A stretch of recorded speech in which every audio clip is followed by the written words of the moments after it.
Hey guys, welcome to Herding Little Cows to the Glory of God. I'm Sarah. I'm married to Mark. We have 8 kids at home, and these are the 2 youngest at home right now, Elisha and Gideon. Gideon just turned 3 in October, and Elisha is 6 months, almost 7 months.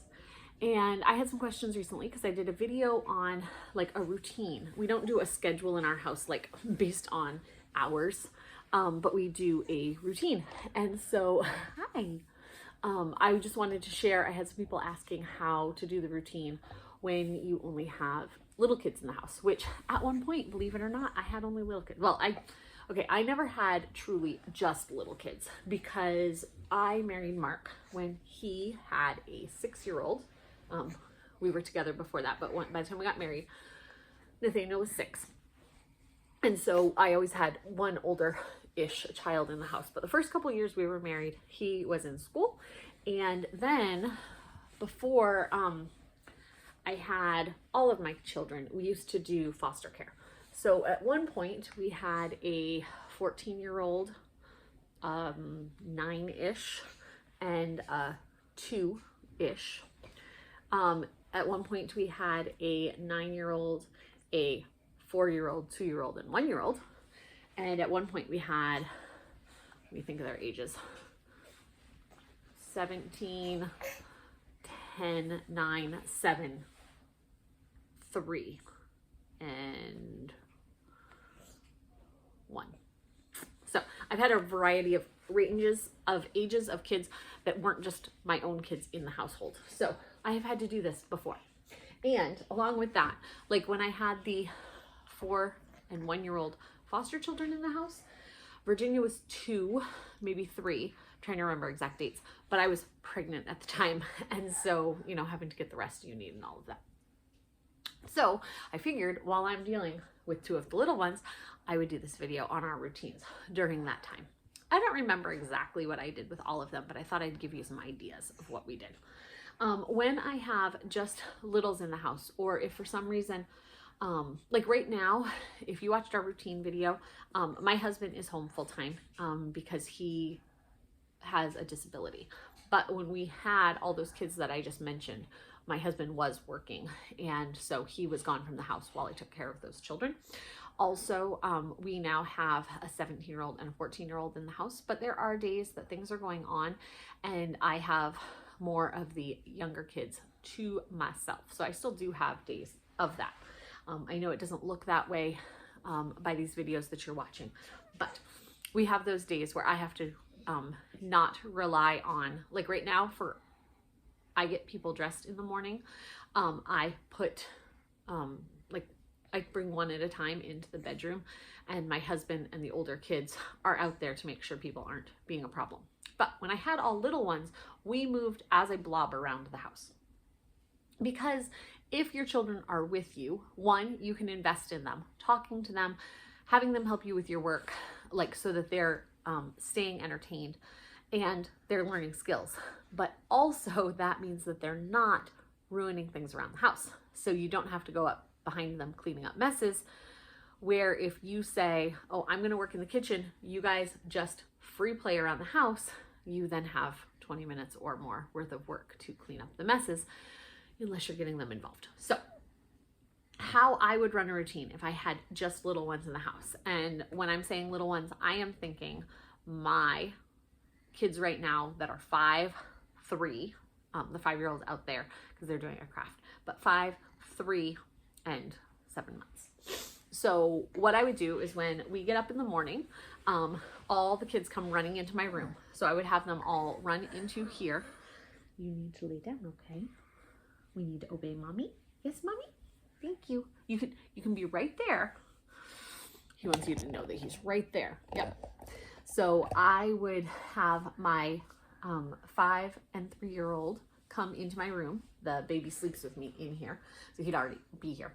Have them come into my room, and we would start in the morning just with snuggles and maybe reading some books on the bed and just taking some time to wake up so that we didn't have like a grumpy attitude. Sometimes when you just jump out of bed and try to jump right into work, At least for certain ones of my kids, it can be a little jarring, and some people like a little slower wake up. So that's what I would do if I had just the little ones.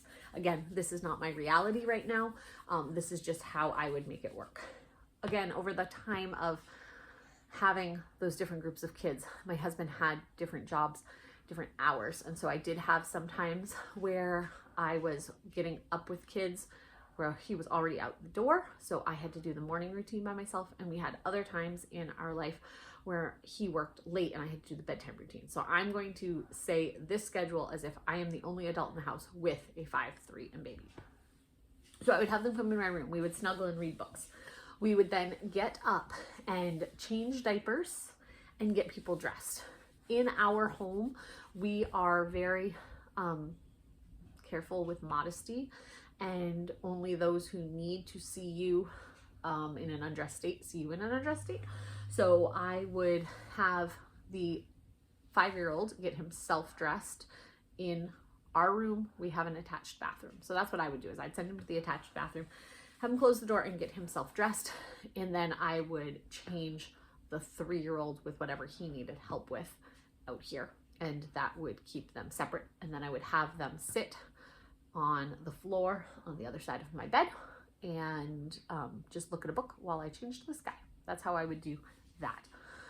We would then move to the kitchen together where we would prepare breakfast. If I was in one of those seasons of just these guys, we would have a simple breakfast that they could help me get. So maybe that would be granola and milk, where one of them could scoop granola and the other could pour milk, or maybe granola and yogurt, which is something we've been doing a lot lately. That is their job. The 5-year-old has been putting yogurt in bowls. He has a measured amount he pours out, and the 3-year-old has been putting granola in the bowls. And then we can put fruit on top or not. That would get us all in the kitchen working together, and I would know where they were. They weren't causing any problems. We would then move to the table and have our breakfast.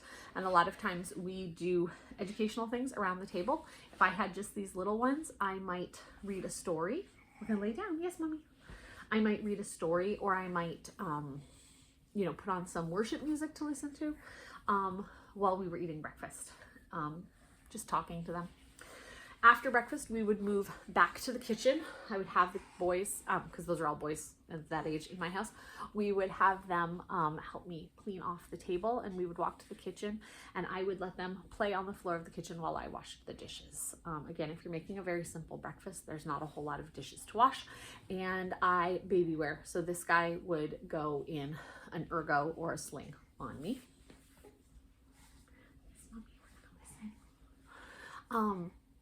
After that, what would you do? Oh, so that's after breakfast. Then we would do the chores that they already have in our house. So, hi, this guy doesn't have any chores. Baby, he gets to be free. He gets to be free from chores.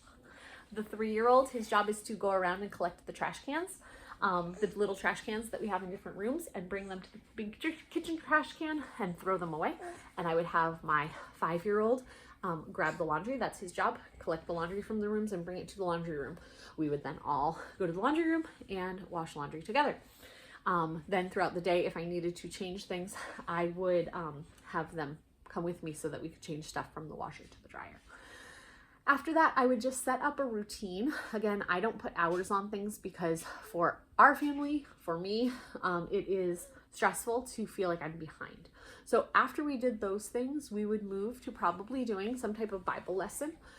Because it would be just little kids, that would probably be fairly short. We would either read a Bible storybook or read a story section from the Bible, and then we would talk about it, and then maybe we would do a small craft. I am not a super crafty person, meaning my crafts don't always look really pretty, but I do like doing artsy craftsy things. So we would probably do some type of, let's draw a picture of what we just read or something like that. Right? Is that what we would do? Yes, and we'd have you along the whole time. I would set up a station to have some toys that were brought out specifically for when I was nursing the baby, so that during this whole time, anytime I needed to go nurse, because I nurse on demand, I would either nurse the baby sitting at the activity that we were already doing. Okay, listen, I've asked you to lay down and you're not doing that, so I'm gonna have you move over here so you're not playing with the baby, okay? Yes, mommy? So I want you to come put your head over here. You can still stay in here with me, but we need you to move over here, okay?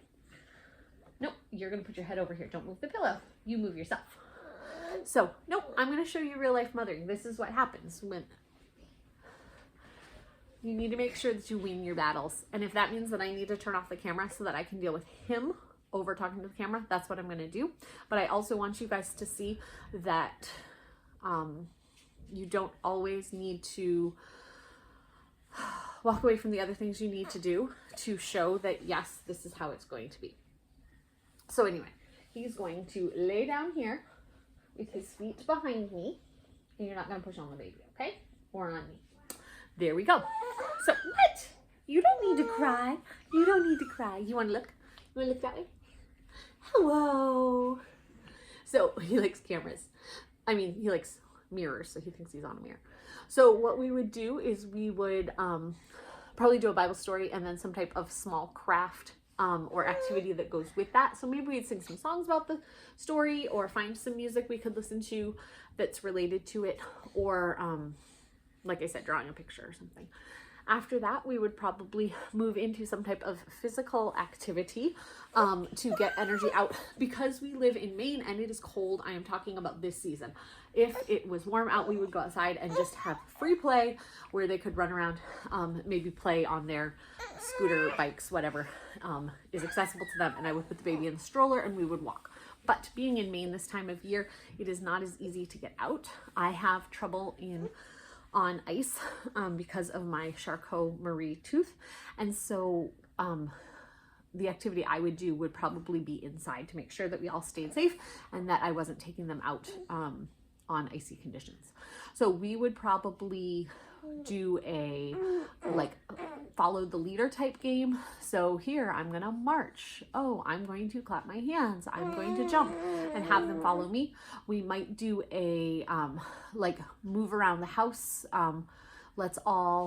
Sometimes we'll do like animal like movements. So like, okay, let's all walk like a, bear to the other room. Let's all do the crab walk.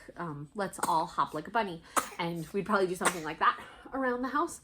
Also sometimes setting up like an obstacle course. So putting like your kitchen chairs in a certain pattern. So, okay, we're gonna run circles around the first chair, and then we climb over the second chair, and then we climb under the next chair. Those types of things. So I'd probably have some type of active movement game going on. After that, we would probably move to some type of books. Our family really likes reading books, so I would probably get out a handful of picture books, and we could sit down and read some books. Again, you don't have to do these in this order. I'm just trying to think through what I would do in a day, trying to entertain that age group, but also get stuff done. At this point, the wash is probably done, so we could move into the laundry room and dry, throw those in the dryer. And then we could also see if there were other chores we needed to do around the house, whether it be this time or shortly after you get up. There's always beds that can be made. There's always floors that can be swept. And kids like to do these types of activities. So give them a rag and say, hey, could you wash down, like we have a sliding glass door. There's always fingerprints on that. Hey, could you guys wash down the door? Kids love spray bottles. So you need to be careful to not give them like chemicals that could hurt them. But a lot of things we clean with vinegar and water in a spray bottle. And so, we give them rules about not spraying each other and all of that. And if they get goofy with doing those things, then we would take it away. But I'm right there and I can watch what's going on, and they need to, they can help you maybe spray down the kitchen chairs and wipe them, or maybe they can help you sweep the floor. There's all kinds of chores they can help with. This is our new noise, isn't it? Yeah, we like to make that noise. So anyway, we would then move, when it comes time for lunch, I would move the kids with me like we did before into the kitchen and have them help. Like today, and again, if I was home alone with just those kids, I would make sure that I was making easy meals. So maybe it's sandwiches. Maybe it's just, we do a lot of snacky lunch. So today's lunch, I had made some homemade crackers, and we did cheese and veggies and fruit. So I just had cut up the oranges and the peppers, but then the 5-year-old and the 3-year-old helped me put food on the table. So the 3-year-old put string cheese at everybody's spot. I cut up the vegetables, and I had the 5-year-old counting out vegetables at each person's seat. You could do that with the crackers or whatever you choose to do. Maybe if you do sandwiches, you could help have them, he took my shirt. You could have them lay out the sandwiches and they can help put the, a slice of cheese on each one and a slice of meat or whatever it is you were doing. Just getting them involved, because those are all skills that they're going to need to know in the future anyway, and it keeps them from doing things in the other room. Some other things to fill up. Oh, after lunch, we would clean up again, go to the kitchen, and while I wash dishes or whatever, have them playing quietly, maybe have toys that are only for that time, maybe have magnets for the fridge that they can play with. Maybe you give them paper and crayons that they can draw while they sit on the floor next to you. After lunch, we would move to quiet time. So right now, our 5-year-old does not take naps, but if I was home alone with him, I would have him come in here with me. We're going to put our feet over here. Our feet over here. I would have my 5-year-old come in here with me, and I would give him a stack of books, and I would have him sit on the bed right here, and then I would have these guys lay down, and we might listen to an audio or just a little bit of music, or just stay quiet depending on what were the needs of the kids. But that way I would be in the same room as all the kids and I could see what they were doing. But I think it's really good, even for kids who aren't napping, to have that quiet time, just a time where they're not being asked to do things, and they can just kind of have their own thoughts to be able to focus on their own thing. Okay, we're going to be quiet though. Yes. So then after quiet time, we would go back out to probably get laundry. Folding laundry, sorting laundry is always a good thing. One thing you can do is, a lot of kids, I mean, even my kids who can't read the tags and stuff, know what clothing belongs to different siblings. They might not understand, like pants. We have a lot of boys in our family, they wear jeans, so they might not understand the size of the pants, but a lot of them know, oh, that shirt belongs to the baby. Oh, that shirt belongs to the 5-year-old. So have the 3 and 5-year-old help to sort clothes, even if that's just throwing them into piles. So we would clean off my bed right here, and I'd say, okay, we're gonna put a pile of the baby clothes right here, and we're gonna put a pile of the 3-year-old clothes there, and a pile of the 5-year-old clothes there, and have them help go through the basket and put the stuff there, and then I can fold those things while they're doing that.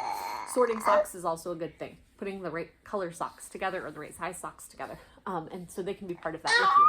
Hi, baby. Oh, working in the kitchen together is always a great thing. Like I mentioned before, the meals, but you can also do things like making a cake, muffins for breakfast the next morning. Sometimes it's hard to work in the kitchen with kids when you have like a timeline of, oh, I'm trying to get like food on the table at a certain time, because it can be stressful and you want to just get the work done. And I just made a video the other day about working in the kitchen with kids and how to prepare yourself to do that, and how to make the time enjoyable for the children that are in the kitchen with you. So that's always a fun activity you could do in the afternoon. Another thing is water play. Kids love playing in water. So maybe I'm going to turn off the camera and I'll be back in a minute because it's a baby. Okay, it's a few minutes later. I'm back. As you see, I'm not in that state anymore where I have just little ones in the house. And I wanted to say right here, we all have different advantages, and I don't want to say advantages. I don't want to. We all have different burdens in whatever season of life we're in, and we also all have benefits in the season of life we're in, and so you need to work with those things. And so right now, the reason I am able to have a YouTube channel and be able to be sharing this information with you is because I do have older people in the house that can help with things.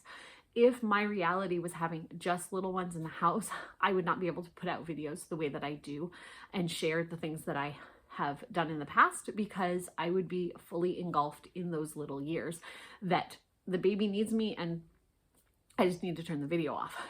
In this situation, the baby didn't really need me. He just didn't want to be sitting here on the bed anymore. But my room is not set up for him to be playing on the floor, because he's at the point that he's just getting around now. And so I can't just put him here while I finish the video. But the other places in the house, people are doing things. And so I don't want to stop all of their activity to be able to do this video. Also, you will see that my 3-year-old is no longer there because he's at the point that he does not need a nap every day. So every day we lay down for a certain amount of time. And if at the end of that time he's not asleep, I let him up, because if you're a mom of a toddler, you know that sometimes it gets to a point in the day that if we take a nap now, it has gotten too late and it's going to mess up our bedtime routine and stuff like that. So I lay him down for a certain amount of time. If after a certain designated time he is not asleep, we get up. And so I stopped the video because the baby just wanted to be able to be playing and that. So I am not in the season that I'm talking about. I am thinking purely if I was in that season, and that would not include any YouTube videos.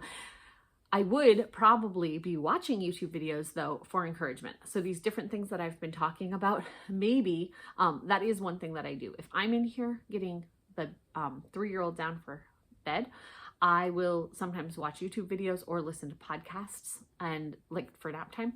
And that's what I would do if I had just a 5, 3, and 1-year-old. While I said the 5-year-old would be sitting here reading books and the 3-year-old laying down, I would put, sorry, not even 1-year-old, but I would put on a podcast or something to listen to so that I could be encouraged and I could be learning and just finding new ways to do things in my home that might work.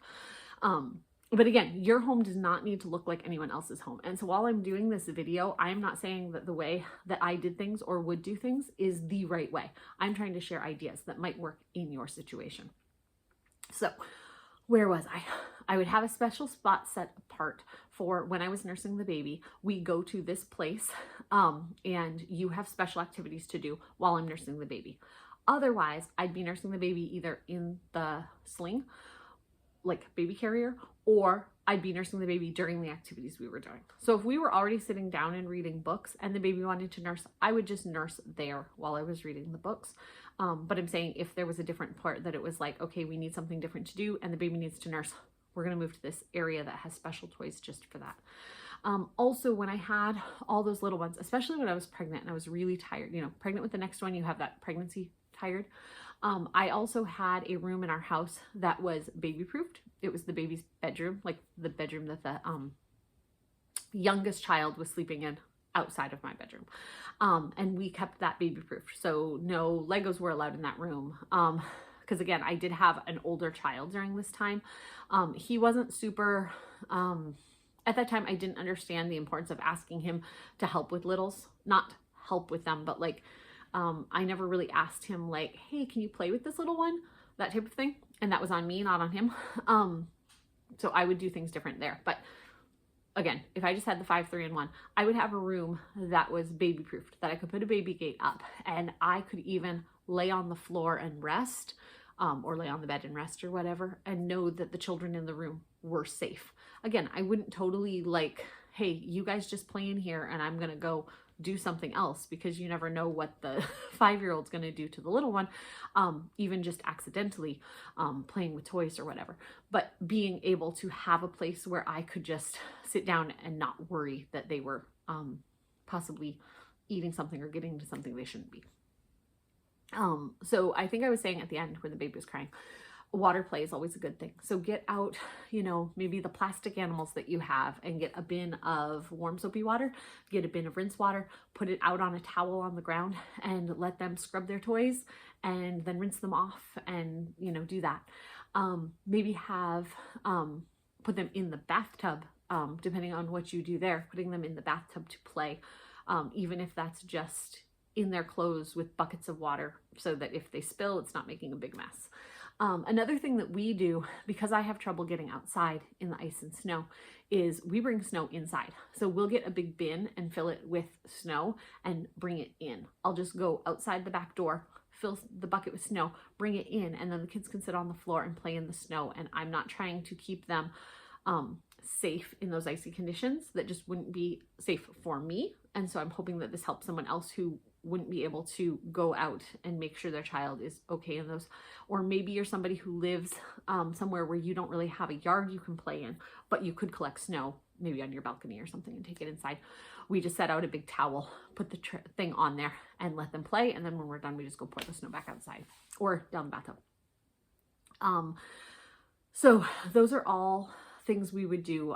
Having like art and craft supplies, even if that's just paper and crayons. Maybe like my 3-year-old, because I've taught him, knows how to use scissors. So my 3 and 5-year-old like to cut, cut out shapes or just cut paper. They think that that's great fun. Markers, pencils, pens, maybe I know there's like really neat, like the Color Wonder books where you can color and it just goes on the paper. It doesn't go on the floor. I don't know how those work, and I don't have the money that we purchase those things because we just use the regular supplies that I'm able to get at like Walmart on the back to school sales and stuff. I got the hiccups. So we would continue through our day, having them help me with chores, having them help me in the kitchen. Another thing is if you have daddy coming home at the end of the day or whatever, having them help get things ready for daddy. Hey, let's make the house really nice. I'm not saying this in a, we only do things for another person, but kids like to be able to make the house look clean for somebody, or to be able to like surprise them with a card. So that's always something you can do during the day. Again, you can use videos and things like that if that is of your choosing. Some families choose to do that, some families do not. So whatever is best for your time. We do use screens, but we're very careful about what we put on those screens. And there are times of year that we barely turn them on because we are outside playing. But this time of year in Maine, especially if I were like at the start or end of a pregnancy, which I'm not right now, or if we just kind of had a stomach sickness, we use the screens more, and I'm okay with that. That's how we do it in our home. Another thing, if you've got little ones, check out 1000 Hours Outside. It's a podcast you can listen to that talks about all the benefits of kids playing outside and just kids growing up without technology, not no technology, but limiting the technology, being careful with what they get. And also just how kids need their bodies to move and to grow and all of those. It's a really good podcast, but there's also an Instagram and a Facebook page that you can get ideas about getting kids outside, because if your weather is good, and even if your weather is bad, getting kids outside. For our family, because of our disabilities, that's not something I can do, but I think it is awesome to see kids outside playing in the snow or sledding down the hills or whatever. So if I had that ability, I would be doing that also. Making days where you take your kids out to do things. So maybe like the library, a playground, getting together with friends, having a picnic, just getting out of the house is sometimes helpful, but also just having a routine for the days you're home. So the kids know that we move from breakfast, we move to cleanup, then we move to doing a Bible story, then we move to doing chores. Just having a routine in the day. Kids thrive on knowing what's going to happen next. Also, within all that time, also having free play, just time where you're like, hey guys, let's get out this toy and let them just play. Don't tell them how to play, just let them play. And getting out toys that you already have and combining it with another toy or something else in the house that they haven't used with that toy before can bring a lot of enjoyment for something that they haven't used before. But again, let them explore and learn about the world around them without too much intervention. So like one thing I just thought, I've never done this before. I'm sure my kids would love it.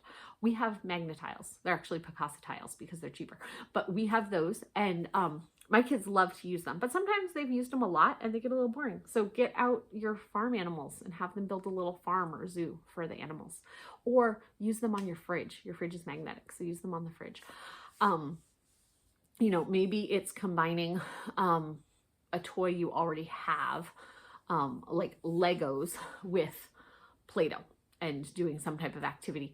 Just saying, hey guys, here's this. Maybe we could make a garden. Just give them an idea and let them go with it. It doesn't have to look exactly like you're planning in your head, because they're exploring the world around them. So I would just keep working through the day, keeping them with me, but not guiding every moment of the day, so that they also had time for free play and they could discover the world around them. So I hope this was helpful. If you have ideas of how you get through the day with just little ones at home, please leave them below, because there are other people that might be watching this video that would like your input also.